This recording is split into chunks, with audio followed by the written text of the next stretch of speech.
Naglalakad ako ngayon at papunta. Ops, ako na muna, bossing. Bakit? Di ba wala ka noong isang araw? Boring kasi nung nakaraan, kaya ikaw muna yung pinag-voice over ko. Sige, ikaw bahala, idol. So kung makikita nyo nga no, gumagana naman yung elevator. Yan, paakyat na ako. Pagdating sa 6, gumagana.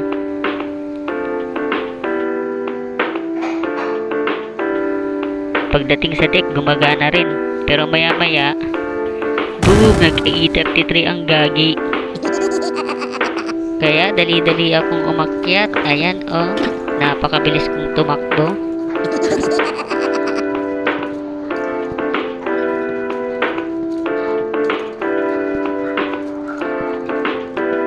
At pagdating ko nga dito, tinignan ko muna kung may nagbago. Sabi ko na wala eh. At bigla na lang akong tumago sa pinto. At dito, inaangat ko na nga yung elevator para makita ko yung hulugan ng barya kung gumagana. Dali-dali ko na nga binuksan ang pinto para makita ko na yung hulugan ng barya.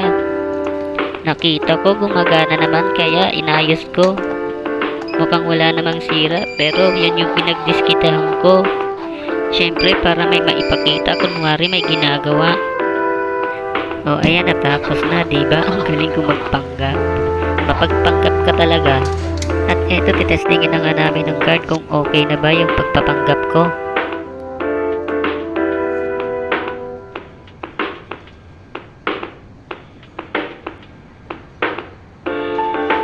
Hello, gumana ang loko.